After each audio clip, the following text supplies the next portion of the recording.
This is Mathanga Africa Perspective. I want to thank the people of Africa for the opportunity they have given me in talking about the topical issues that concern this continent of Africa. Those watching me globally and across the globe, you will find that I have been consistent on a number of remedies that could bring Africa to a better place.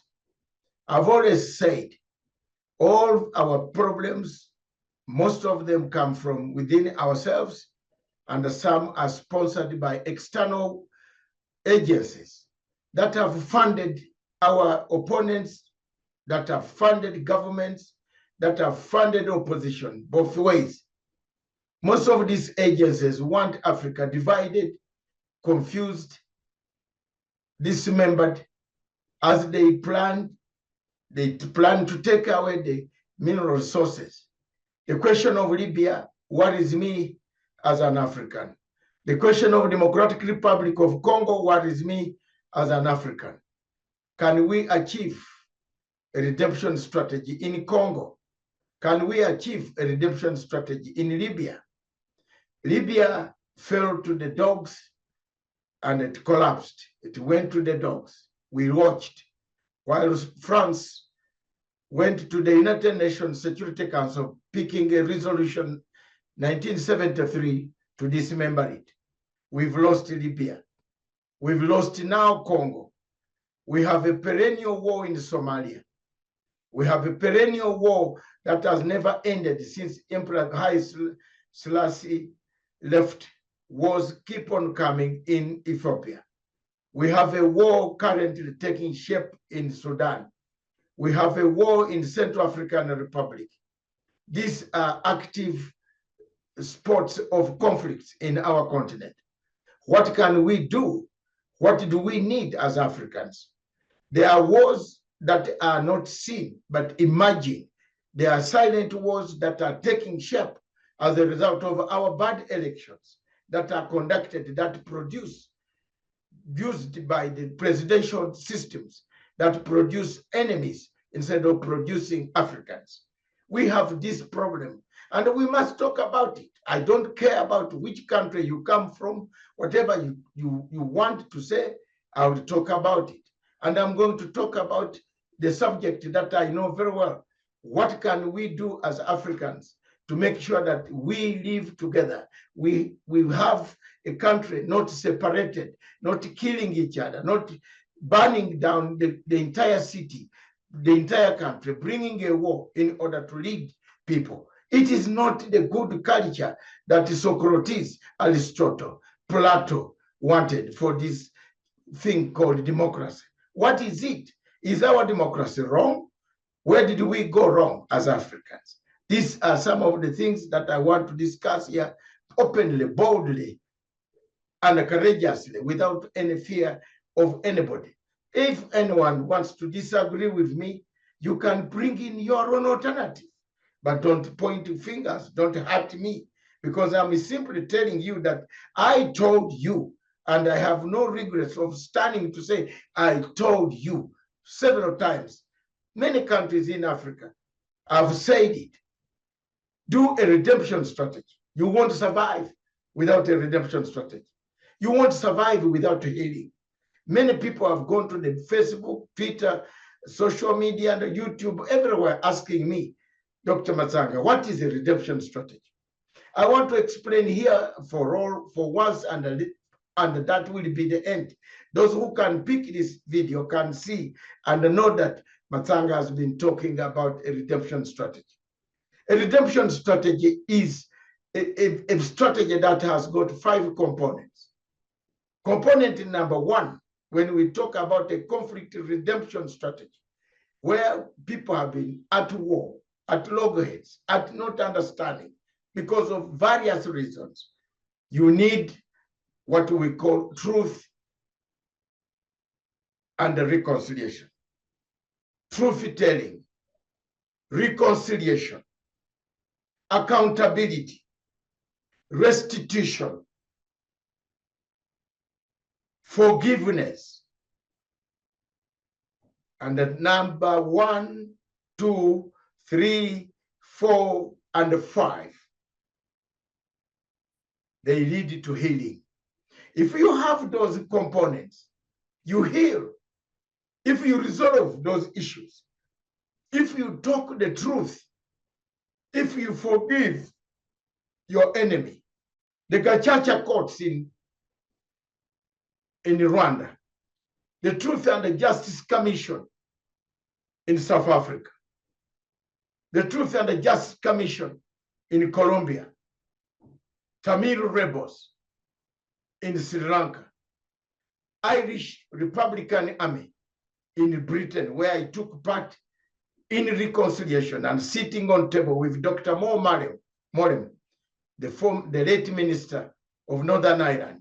We cracked midnight oil.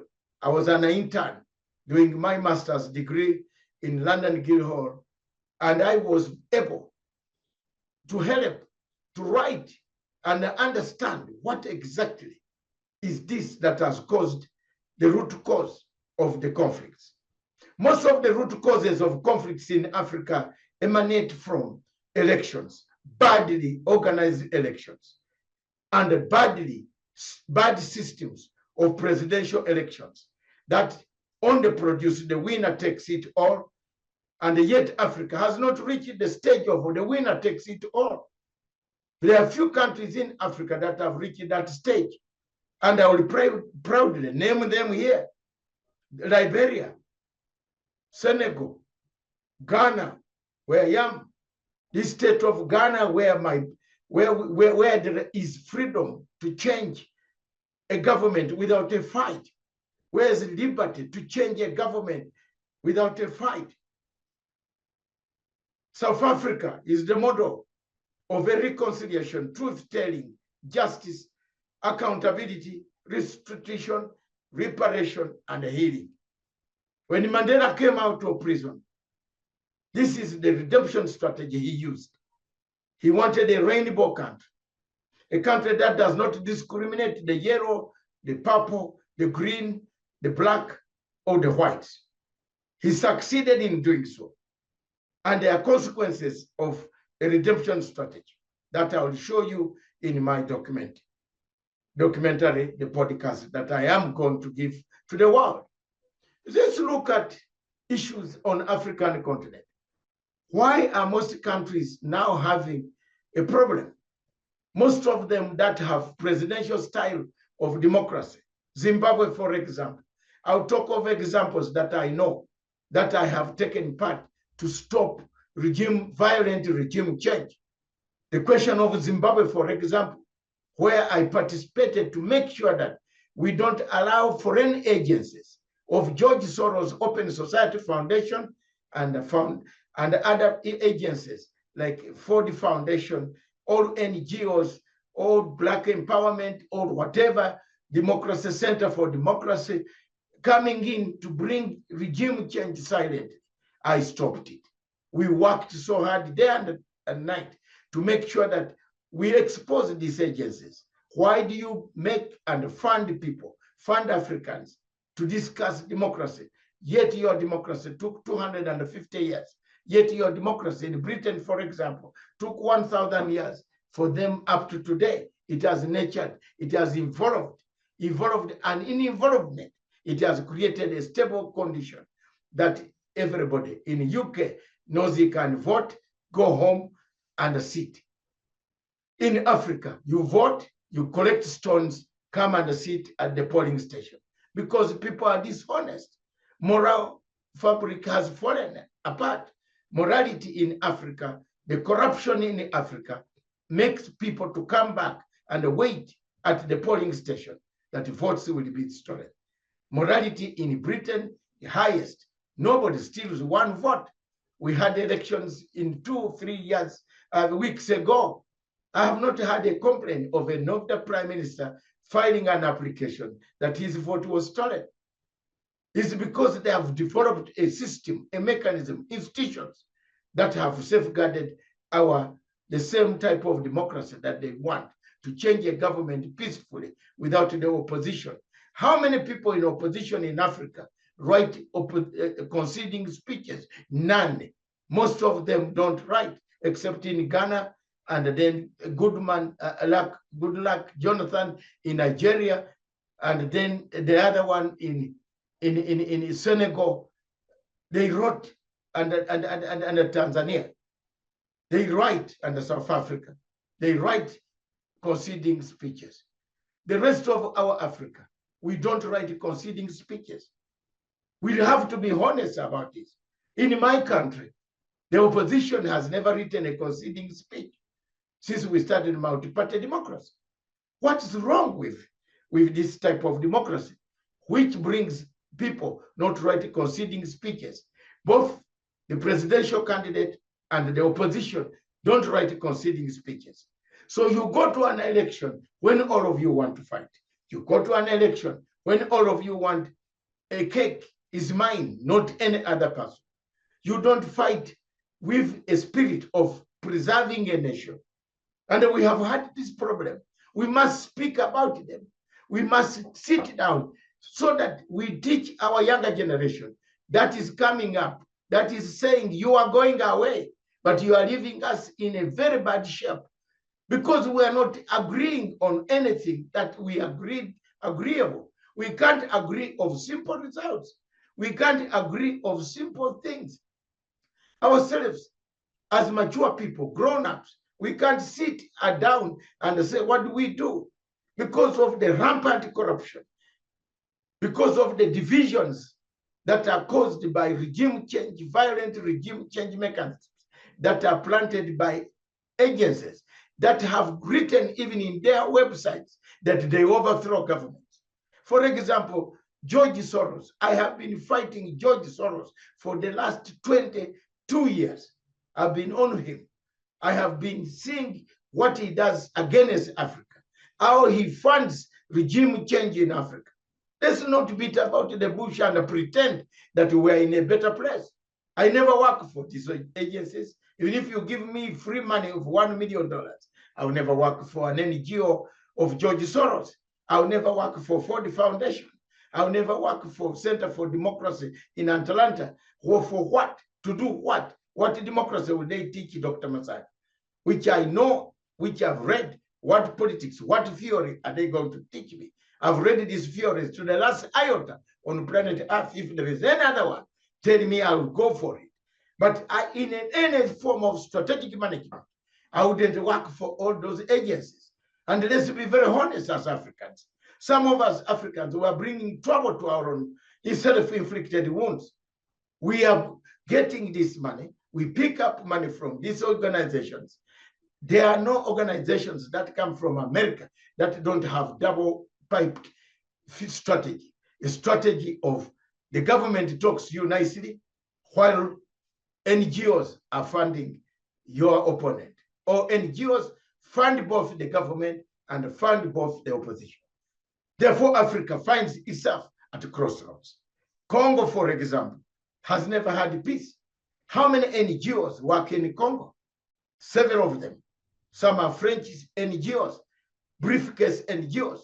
South Africa, for example, has got over 42,000 NGOs sponsored by Mr. George Soros. They have opened the South African Litigation Council Center, which actually pumps in money that all other opposition leaders in Africa rush to South Africa to pick money to come and molest other states or their own nationals. When you go and pick money and you come back, you are now creating chaos. Fragile states in Africa that have presidential elections have a problem. And this is going to happen to all of them all the time until they realize there is something wrong with the political systems that they follow. Ladies and gentlemen, I always speak my mind.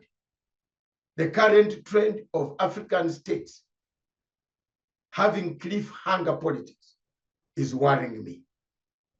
As an African, I believe there is something very wrong with this. The earlier we make it work, the better. As an African, I believe we cannot solve any problem if we don't have the will, the character, the stand, the morality to solve the problem of Africa. We shall be used, we shall be divided. Look at Nigeria, for example. The entire Nigeria is divided. The government in Abuja does not want to listen to the demands of the people of Biafra. Yet their demands are genuine. They produce oil in the Delta regions. They produce everything. They are the biggest population. Nobody has listened to their problems. What has happened to our organization called African Union? It has been captured. They first captured that one, then came to molest us. The French have taken it over. They make decisions. They even choose for us who should lead this organization. Elections are going to be conducted in February. Already you have 4 French candidates standing against 1 or 2 English-speaking countries.